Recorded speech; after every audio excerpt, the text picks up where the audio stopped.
All right, welcome. The follow-up episode 28, I believe. I think in my notes it says 27, but 28. We have today the podcast My First Million, and I have had recommendations to listen to it, and I haven't listened to it till this one popped up. Uh, and it's the first 5 minutes of this podcast, like just grabbed my attention like crazy. And I think it's honestly interesting looking back at it because they have a guest on, Elan Lee, and he's the guy who founded the Exploding Kittens game and has some other top games and runs this company, a board game company, essentially. And throughout the podcast, he's really just like a marketing genius, is what I take away. A lot of similarities to Mr. Beast, and they even brought it up, which I thought was interesting because it was like they are like very similar in their own niches. Uh, they're just like these nerds that are just nerded out on these very specific areas. Yeah. It's like, for example, one of the things he was talking about was he's like, I don't like NFL.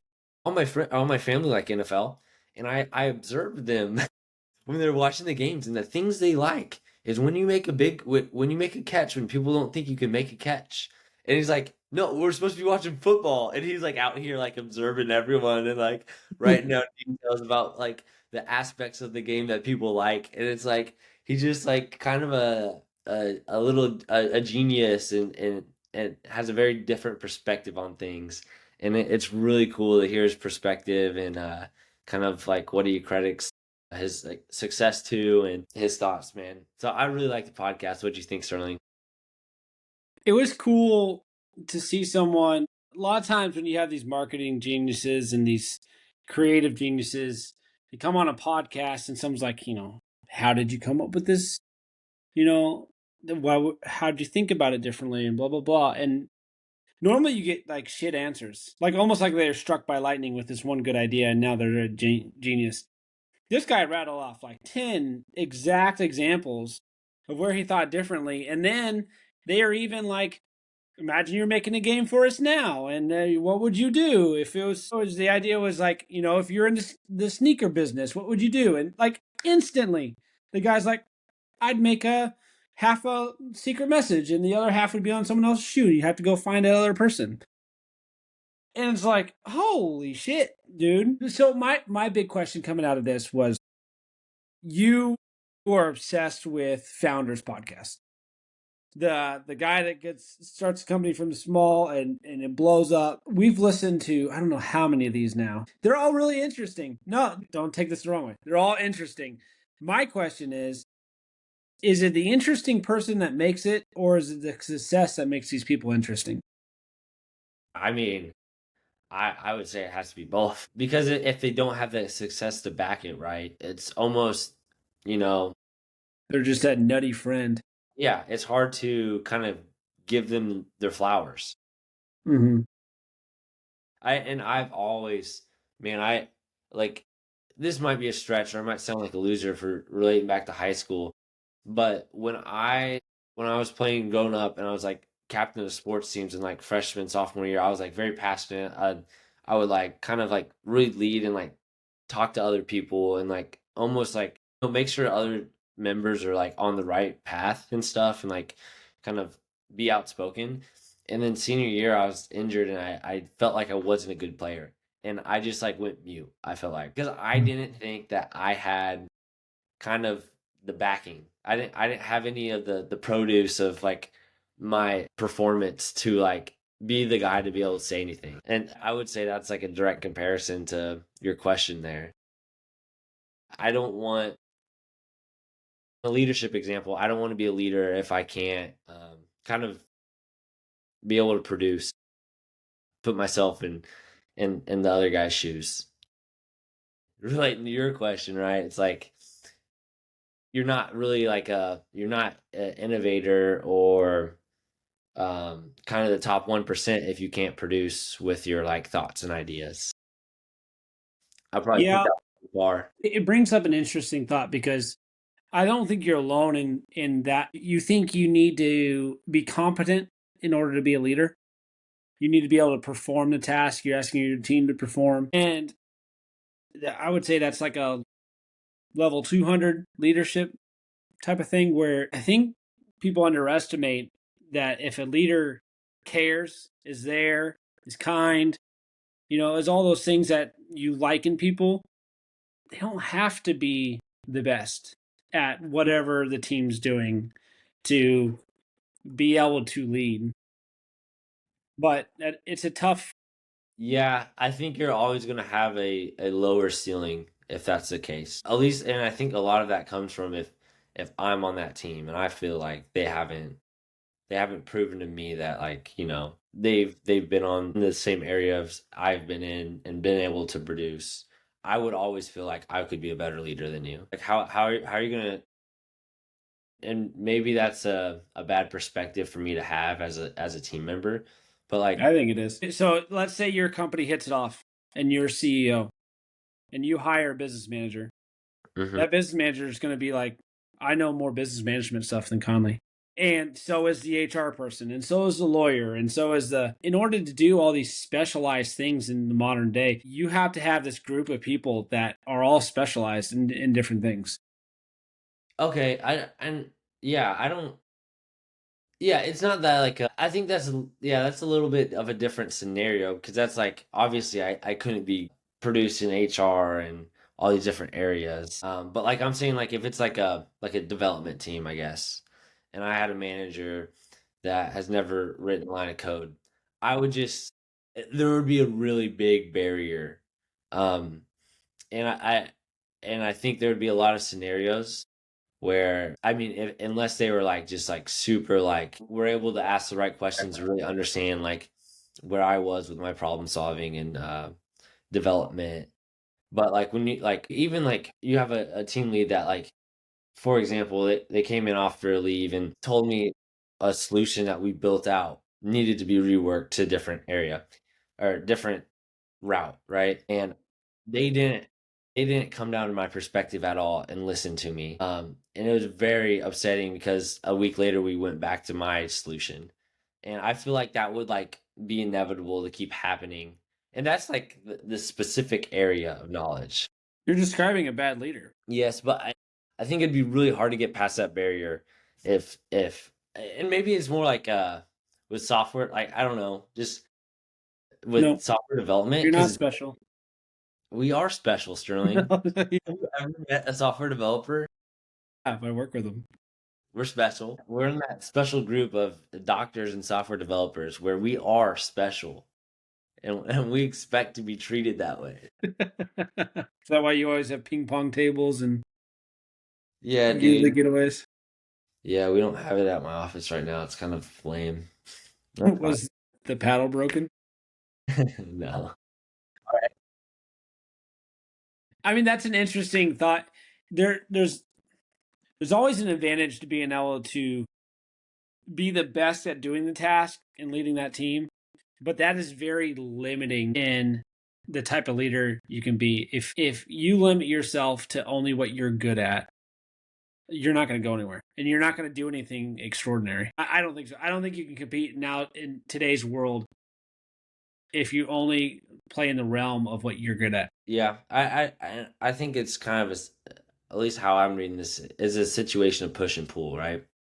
You can't be perfect in all aspects. I'm just saying that's going to create a really tough barrier in situations I've seen. I What was the initial question on this? Do you think people are interesting, or that do Yeah. you think the interesting person becomes successful, or do you think the success makes you interesting? I think it's the latter. The more Yeah. I think about it, it's just all these guys, and maybe it's just the podcast we select. But I listen to this guy. I was like, I would love to work with him. Who was the last one we listened to? The Snapchat guy. Yeah. I would love working with him. And so it's like, I don't know. They have this magnetism. You can see how they inspire along with having a great idea and sticking with it and all the other things that came along with it. But they all have that charisma about them. Yeah. Um One of the things I really love that Elan did, and I think Who? you kind of this Elon? that's this guy's name, Elan Lee. I didn't know that. Um, is like in his examples, every single one is he was doing something and someone said, "Hey, whatever," and then they'd say their idea, like, "Hey, what if," right? And he was like, "What if?" And he just ran with it, right? And I Hmm. think a lot of times, like, I think that's kind of a trait you have where it's like, "Hey, Sterling, what if like what if we did this, right?" Or like, "What if today like we did this?" And you're like, "I don't know, what if? Let's do it," right? And I think that's a really powerful trait. But I thought that was pretty cool, and it was the common thread across all of his success examples. And kind of this was something I was going to want to bring up at the end, but we might as well just go with it. One of the things I was thinking about, I want to challenge you because and this is me being a brother in my wording for it. But no, I'll word it nicely. I was going to challenge you, but I'll just say it. I want to see you make a game. Create the parameters. What is the parameters, which are the constraints that determine success, right? And see if you can come up with a game with your kids. What like and just it could be a spin-off, right? Like you're telling me you guys don't play and board game, right? Because video games gonna be tough. Can't really do that. But board game wise, is there like a favorite board game, a board game you don't like, right? Like what's wrong with it? Fix it. Like I think that would be a pretty cool problem to solve. I what I was gonna say that was mean wording as I was gonna like, I don't think you could do it. But I do think I do think you could do it. And I would be very interested to see what you come up with. The whole when you there's an idea and you're like, let's go for it. Don't you feel like that's confidence in yourself? Is a belief that, things are doable? It's a mindset. It's just a mindset, man. It's from like a very root thought in your brain. And it's something people it seems like people are born with, but I don't think it is. I think it's something you're trained. You're wired to do. Like you can wire it into your kids, right? I Yeah, remember I hope so. so I had this there are like these examples all the time that just stick with me through my childhood. A lot of them are stuff my dad said. And we were at get my engine started. We were at Best Buy, right? And I was probably a freshman, maybe in eighth grade. And we were looking at just like I like to go look at like the computers and laptops. It's kind of funny. I still do to this day, I do but too. we're just like walking through, right? And one of the computer guys or sales guys came up and he's like, "Yeah, this is like this is awesome. Like I want it one day. I'll never have it though. Like this is another one that I'll just never have one day." And we walked away from that and dad goes, "Did you like pay attention to his wording? Like his wording was like a loser mindset. It's he will never have those things because of his perspective on them." And I Yeah. was like, he really like it sticks with me to this day. Like I when people talk, those are like some of the things I pay attention to. Like how what is their perspective on whatever it is, right? What is their perspective on that nice car? What is their perspective on having a happy family? Like do in the way they talk about it, is it attainable? Is it something they want? Is it something they don't want? Is it something that they're scared of? And you can learn a lot of people or a lot about people in that wording, but I think just like your vocabulary is like a very easy way to rewire your mindset. Yeah, and the words that come out of your mouth impact your subconscious quite a bit. Yeah. It's like one of those things I'm constantly preaching to the kids. It's like you can do anything. There's like I don't know, 10 of them. Crying doesn't solve anything. You just say it over and over again. Hopefully it sticks. But yeah, I mean that's a cool story. The lost The my train of challenge, thought. Well, the challenge is, my mind's already thinking about it. But what? Oh, that's where I was gonna go. One of the things that I really like is we cook a lot at home, and we don't just like pull the noodles out of the box and make spaghetti.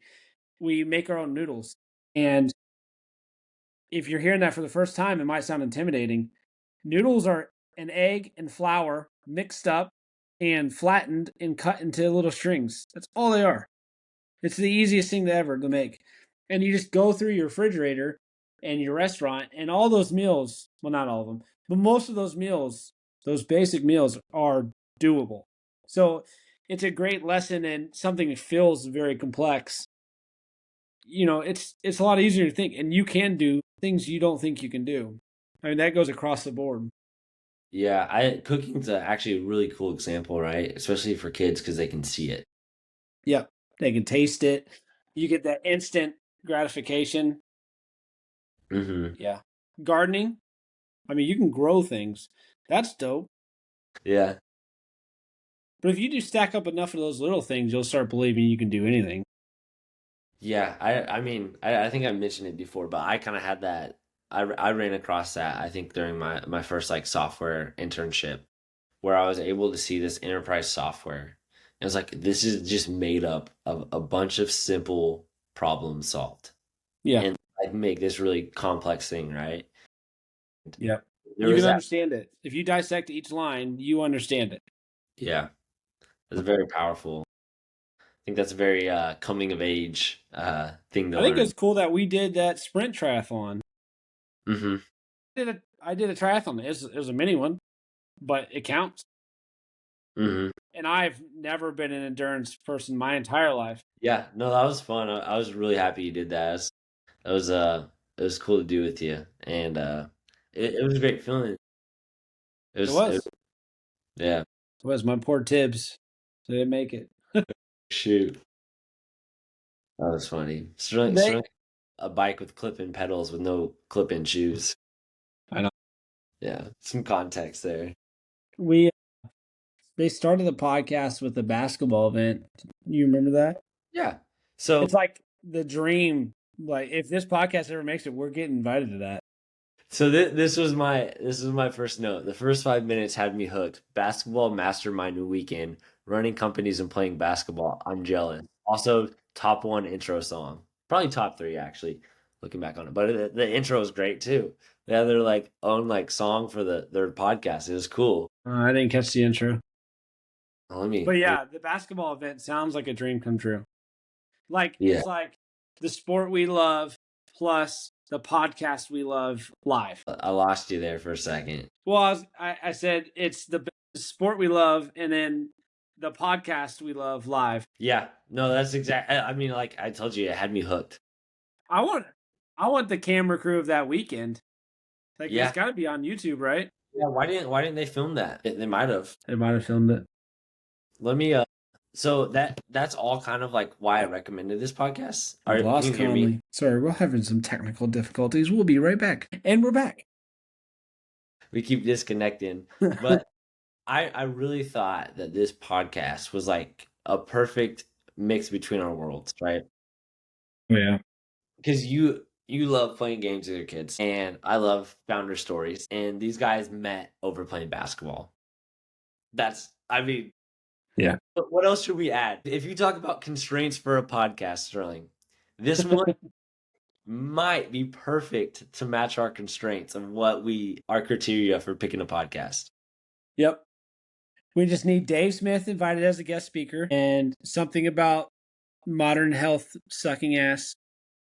Mm. And we got it all. Let me play the intro. Let me play the intro song so you can hear it. Hit me with it. This is leading into it. Okay. It was a pretty aggressive, or it was yeah, pretty aggressive little intro there, but I thought it was cool. We can log the best intros. How to Take Over the World is still number one. Yeah, Yeah. Acquired's up there, and Theo Vaughn. Those are like top four. At least that are Theo's mine. good. Three. Yeah, It doesn't match, but he pulls it off. So we had another podcast with another successful founder that had the exact same story in that he grew up doing this stuff. Grew up making games, playing games. He went on to do it. All these guys All these guys got their experience from childhood. Dude, this internet's killing me today. But yes, another podcast with a successful founder. But it's like the tricky part because I want my kids to do something they're going to go do for the rest of their career. It's obviously a key fundamental for just making generational wealth. But what is it? What so there was a million people that grew up playing these games, but all these people we hear, this is the first guy that's not tech, which is interesting. Yes, but he did have a CS background Did he because really? he mentioned in there he loved science, but science always had the He loved physics. physics in the back of the book, and he didn't like that, right? He wanted to be able That's to do right. He did go to computer they did science. computer science. Yeah, but it just makes me wonder. So like if we rewound the clock 30 years and you were going to make Conley a founder of $1 billion company, we would put him in San Francisco. We would give him a computer at 10 years old to dork around with. You wouldn't let me play sports. Yeah, We'd I would. send you no, we'd send you to Stanford, right? And then you'd leave and you'd go join a startup. I would. I. Sorry, So go ahead. what do I need to give my kids? What thing is what they're going to make billions off of so I can retire when I'm 65? I think if so, take a step back here. Say if you went out and created a great game, right? You accept my challenge and you truly create a great game for like your family, great board game. Does it blow up? I think it's going to be very hard for it to blow up. Right. And the difference between you and him is he had a network, a guy, a friend that he showed the game to, and he said, "Hey, let me work on this with you." And he had a big audience. I Mhm. can't, I don't know what his audience was, but he sent out a link to his followers, and they raised $1 million in like the first like what was it week? Yeah. Like that's the difference is network. Mm-hmm. It's did you grow up in Silicon Valley? Did you go to Stanford? Those aren't like I really don't think, especially today with the internet, those aren't like kind of places of knowledge. Like the knowledge isn't better there. It's who are you working with? Those connections. That I think that's the main thing. Kind of like the separation between like what's allowing. I feel like me, or if you in that situation made a board game, what would like prevent us from being these big success stories is the network. Yeah. That was one of Yeah. my notes. Is that this is another every single podcast is just like almost every single one. I'd be surprised if it isn't. These success stories, there's a big credit towards their network. Well, and they all went to Stanford, right? They're all in Silicon Valley when it mattered, which Hmm. was their networking, Yep. right? Yep. When your friend pops off and becomes a billionaire, it's easy for him to give you $100 million to get started. Yep. Yeah, I I have been thinking about this a while, and I think the next in 30 years, it's not going to be a software thing anymore. I think AI is going to kill software differentials and the way you differentiate yourself. When I think about it, I think about it in weapons, but I think across the board in all these things, how you're going to compete, you're going to win with hardware. And so I'm trying to figure out, you know, what hardware that's going to pivot back to. Part of me says material science. I don't know, but I wish I Zero knew. science is This is the tricky part. You got to know where the industry that's going to blow up is. mhm. Wouldn't material science be like is that like design like 3D design and stuff? Because that one's gonna be out the window. No, material science is like the right ally for a semiconductor or, you know, the hardware that you have to do to make a quantum computer. You got to be able to handle sub-zero temperatures and blah blah blah blah. Is that not all like instantly indexable with like AI models? Well, we've had this conversation before. I think AI goes into all those regimes, but Yeah. Yeah, we don't have to go down that rabbit hole. It's fine. it's like a huge magnet that just sits in between us in this podcast. It's like talk about Are you sure AI won't solve that? All right, what else do we have there though? That's all I had. Was I right on my like it's the network. It's your networking. I feel like that's like the obvious like So there's a lot of things all these guys have in common. Network's one of them. I wouldn't put it at the top. I would put I would put extremely ambitious probably at the top. Like this guy, his example is he made this huge successful game and he turned all that profit back into doubling down on marketing and making new games. I think to scale to the size that gets it on Conley's podcast list, you have to be hyper ambitious.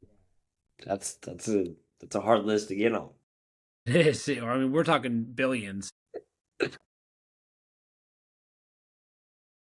And I wouldn't be surprised if competitive was in there along with ambitious. That's why this basketball thing would be so interesting. Like you get a bunch of billionaire nerds on the basketball court. Are they super competitive? Yeah. But Chamath can't be competitive at basketball. Like I would smoke him. So They made it sound like it's like people who like natively play basketball. Like it's yeah, not. but It's also not. own It's not. billion-dollar companies. Yeah. They're not out there like shooting cross-eyed. From what like I imagined. But we're still better than everyone there. Let's look at the height of this guy. What's this dude look like? I would like to say yeah. Is it my first million? Yes. Only one of the my first million guests did it or played the basketball, remember? The board game guy, Elan Lee, he's 6 foot, 170. Kind of crazy that Google knows that. I wish there's some highlights of these goobers out there. Did you? I think I asked this. I can't remember. But were you as hooked as I was like that first 5 minutes? I felt like they did a great job of like all the big parts were like hinted at in that first 5 minutes. The basketball event was 10 out of 10. I'll give you that. And then this guy is he's fun to listen to. He was very interested and novel. He There kind was of talked like Mr. Beast. I was on 2x speed, so I don't really know how he talked, but he was he had a unique way of thinking, which is hard to do with how many people are published nowadays. Like there's so many people on so many podcasts. It's hard to be unique in how you think. Like everyone, I don't have a lot of unique opinions about Maha and libertarianism. Everyone has it. He had a legit, unique way of thinking about creative games. It was cool. Yeah, no, he did. And like he has like so this is funny. And this is a skill I've never really desired. But his like recollection of like details is very good. And it's what my wife would love for me to have. Of like when she asks me about a situation, she's like, how what did they say? Or like how did it go? And it's like asking for these very specific details. I'm like, got the metadata for you. Overall, this was my summarization. But yeah, no, that was I thought that was kind of interesting. I was thinking about that as I was listening. I was like, dang, dude. He's just like all these details. I'm like, it's impressive. Yeah, it's like those TikToks where it's, what'd you do this weekend? Oh, he got a divorce? Why? I don't know. He just Yeah. told me he's getting divorced. You go play golf with your buddy for Yeah. 5 hours and your wife asks you like the questions. It's like, yeah, he got a divorce. It's like, what happened? It's like, I don't know. I don't know. Think I asked. He's doing all right.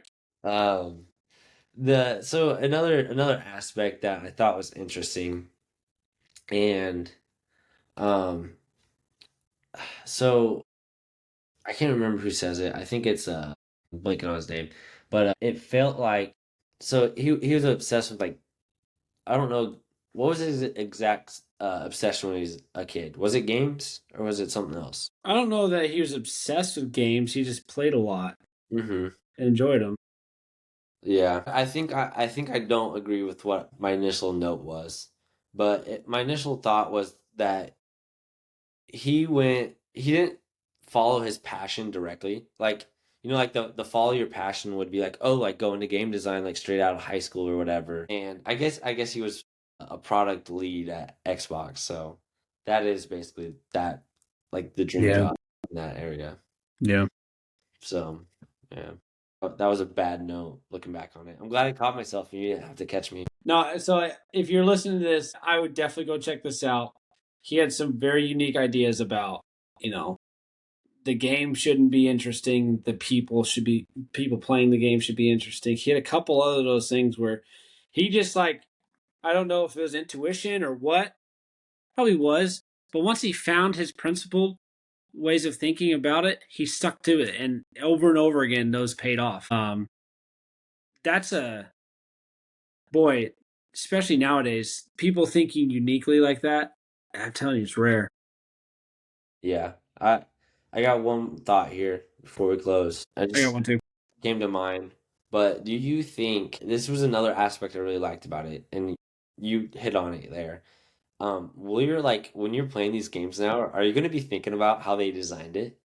Like, oh, this game is you're not gonna I feel like oh that game's like Oh, like captivating because like the players were so interesting. It's like makes sense, we liked maybe this game because we had so much fun watching our kids do this and it wasn't the game. It's like they just ran with these prompts that the game gave them, right?